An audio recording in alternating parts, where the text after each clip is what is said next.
Gracias, señor presidente.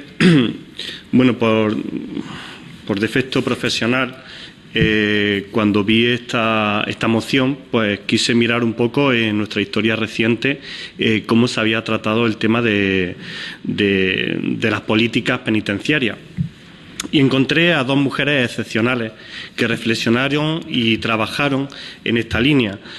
Una, Concepción Arenal, y la otra, la probablemente primera directora general de prisiones en el mundo, que fue doña Victoria Kent en el primer gobierno de la Segunda República Española. Y decía Eduardo Montagut, un historiador, que Victoria Kent estableció el final del carácter punitivo exclusivo de las penas, defendiendo la reeducación de los presos.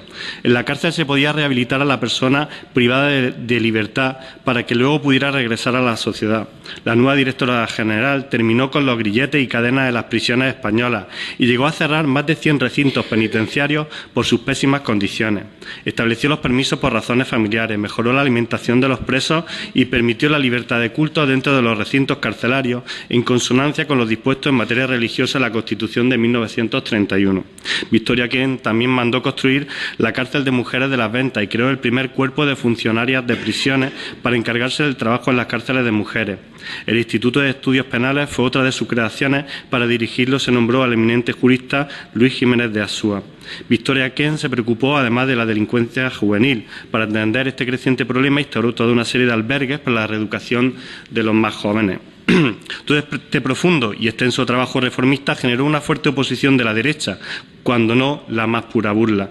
La idea de la reeducación frente al castigo era muy moderna y no fue entendida, además de considerarse inevitable por los sectores, inviable por los sectores más reaccionarios. Desgraciadamente, creemos que no hemos evolucionado demasiado, que la propuesta que hace el PP desgraciadamente está asentada en el pasado, en la búsqueda de una idea de la prisión como un mero castigo, sin otras oportunidades para las personas que allí ingresan, y creemos que es un error total esta moción, por lo cual desde Izquierda Unida no la vamos a apoyar.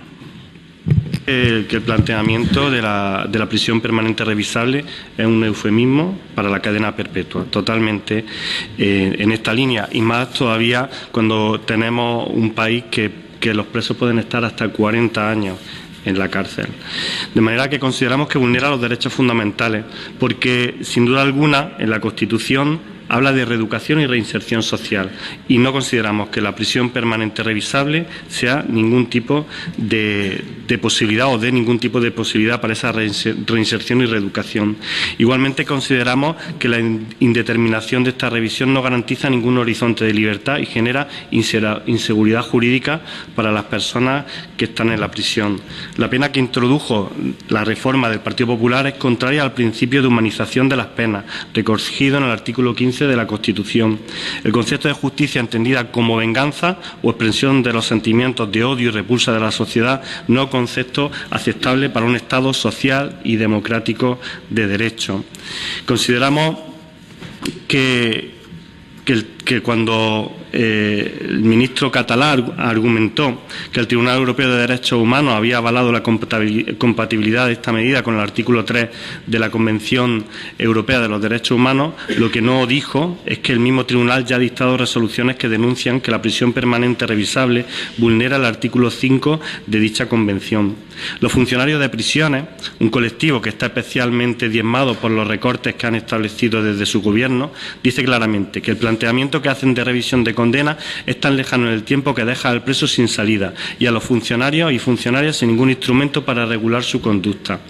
Igualmente, entidades de derechos humanos como la mayoría de los catedráticos de Derecho Penal y el Consejo General de la Abogacía Española, entre otros, han manifestado su férrea oposición a este tipo de pena.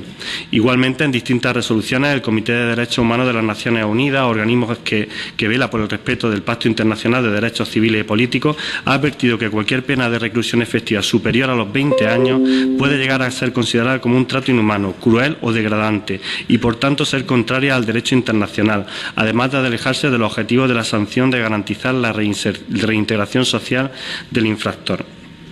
El objetivo que tiene el Partido Popular cuando introdujo en su momento la prisión permanente revisable no se fundamentó de acuerdo con el análisis de las cifras, que los datos es que España es uno de los países más seguros de la Unión Europea frente a otros países del mismo contexto, ni en un criterio jurídico de mayor efectividad en la lucha contra la delincuencia, sino en un criterio electoralista basado en ciertos casos muy mediáticos, como bien ha demostrado la intervención del señor portavoz del Partido Popular, que pusieron de manifiesto que proyectar una imagen de mano dura da réditos electorales.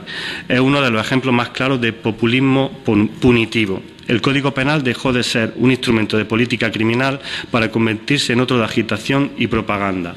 Consideramos que la venganza no le va a devolver a ninguna familia a los seres queridos perdidos y, sin embargo, a la sociedad otro tipo de pena, el intento de reinserción y de reeducación sí que le aportaría muchísimo más.